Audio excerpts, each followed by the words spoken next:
Welcome to Allies or Enemies. I'm Jess. And I am Sean. And today we are going to be doing a double feature of small box games.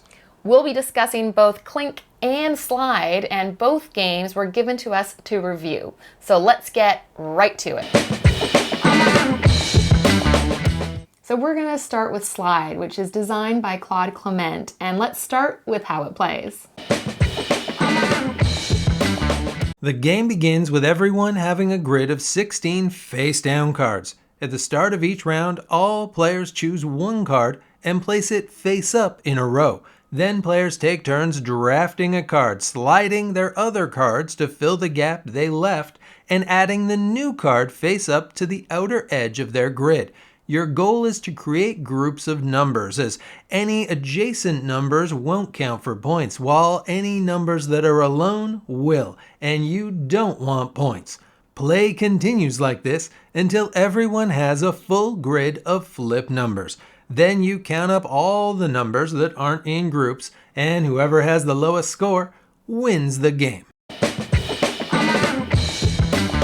The first time we played this game was at Ericon, and we got dragged into the game with 3 other people. And when we were told the premise, all of us thought, well, that sounds a little simple, but we all enjoyed it a lot more than we thought we would. Yeah, I think by like the second or third, because I think everybody was like, that sounds really simple, but let's wait. And by the third or fourth turn, I think everybody was fully on board, because this feels like those little slide puzzles that you play with as a kid, but there is more to it than that. It is really interesting that you always have to slide the number in. You can't ever just add it to an empty spot. So your puzzle is constantly shifting, and you really want to try and keep those groups of numbers together, but it can be tough as things move around. And there's also this thing where when you are drafting the numbers, you instinctively want to take those low numbers, because 1s and 2s aren't going to score as much at the end of the game. But if you take the 9s and 10s, other people aren't going to want those. So they might leave those for you. So there is like a little bit of strategy in this game.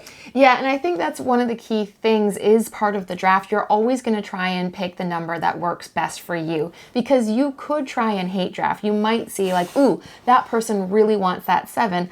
I'm going to take it. But then if you commit to that, you now have to deal with that 7. Some people are still going to do that. Some people are still going to do it, yeah. And I do think that plays into a bit why this game is, I think, quite a bit better if you're playing it 4 players. If you're playing it like 3 or 4 players, it works at 2. You can play it at 2. We've played it a bunch at 2. It's fine.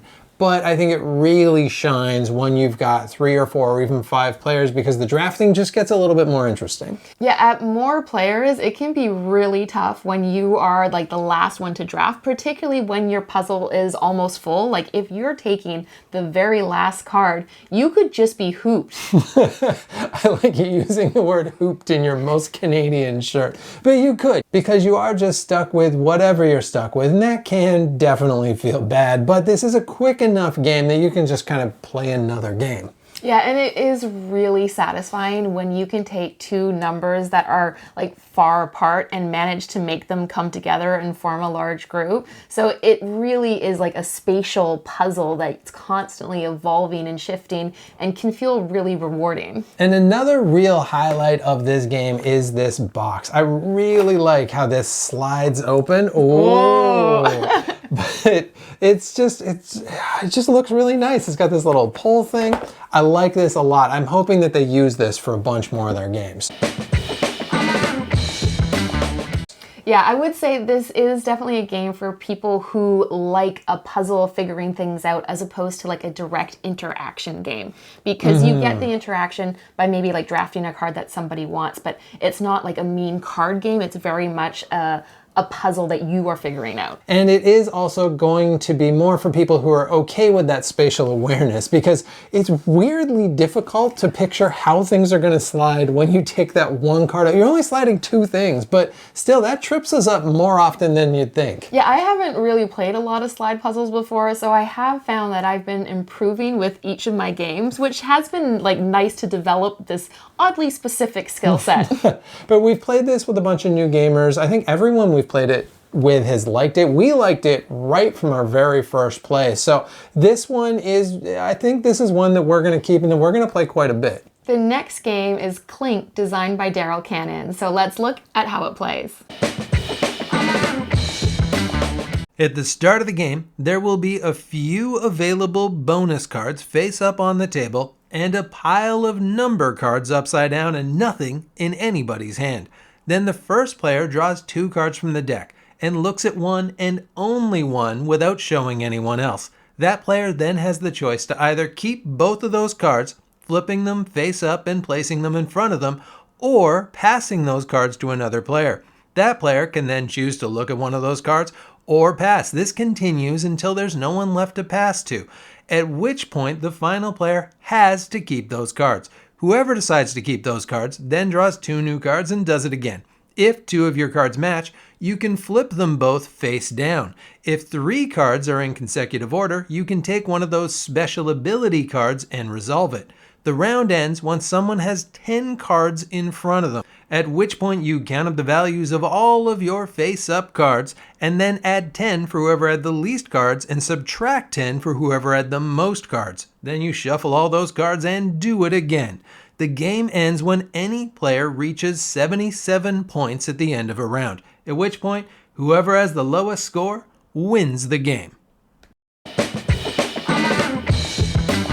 So Slide doesn't have a lot of direct player interaction, whereas Klink does. I love how you only have half of the information when you see the cards, and based on that you have to decide if you keep it or pass it, but who you're going to pass it to is one of the really key components, because if you see a 20, that is like the worst thing that you can get. So everyone's probably going to pass it, and it's going to end up with the last person who, if a round has already happened, it's going to be whoever's winning. So you're all like coordinating to make sure that whoever ends up with it last is who you kind of all want it to be.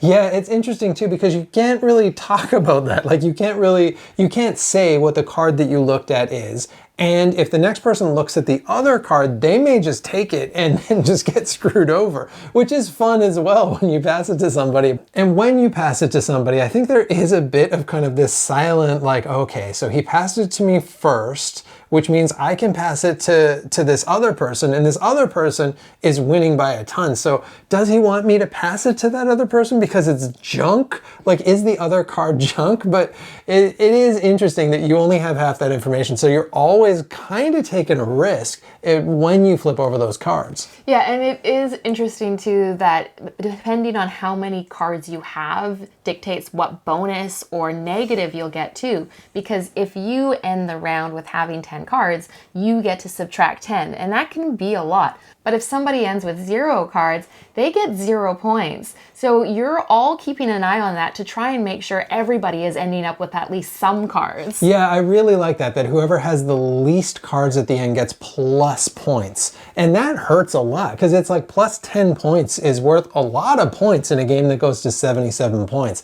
So you definitely want to try and make sure everybody gets those, and that is part of that passing it around the table, that you're thinking, okay, when I pass to you, you're going to pass to them, you're going to pass to them. You're kind of like mind reading everybody else around the table. You also just say it sometimes, like, hey, please, if we can all notice that John has no cards right now, let's make sure that he gets 2 cards. And because you only score what isn't in a pair, you are constantly trying to pair your cards up. But it's so tough when you only see half of them. So you take a risk. If you're like, oh, I definitely want that card, but what is the other one? And the fact that there's negative cards in there too might tempt you even more to keep the cards. And it means that some of those cards are bad for you but good for other people. But then it's like, do I keep this card and then I take 10 points, or do I give this card but then I know they get rid of their 10 points and they're going to take no points?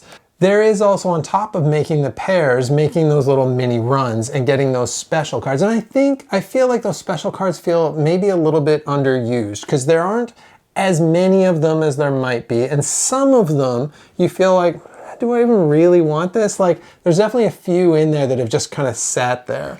I think that's the key thing, is there have been some that have come out that has made it seem worthwhile getting the run. And other times the 3 just sit out there and don't seem worth it at all. So I think there is a huge variability in those cards because they can provide strong bonuses, but not necessarily. And having a run with non-matching ones is a bit of a risk.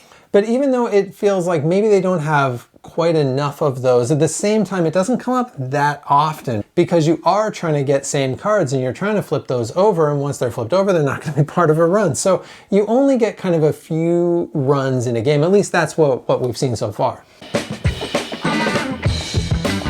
This game, because the only way you're getting cards is if you are the first player or someone gives them to you, it definitely feels like a mean game because you can certainly feel targeted. That being said, you're probably only going to be targeted if you're winning, or if you just tend to win games in your gaming group, you might likely have a target on your back as well. And it is worth noting this does not play at 2 players. It's recommended 3 to 5, and I would probably only want to play it at 4 to 5. Yeah, this is definitely 4 to 5, and it also does look a little bit bland. So you're gonna have to be okay with, like, it looks like a traditional card game. And I think for people who like a traditional card game and a traditional kind of mean card game, if they like bridge or rummy or canasta or euchre, that sort of thing, I think this might be a good fit. And that is it. That is quick reviews of small box games. Thank you so much for watching. We love small box games, so please let us know in the comments what your favorite small box game of 2024 has been so far. And please like, subscribe, and hopefully we'll see you next time for another game.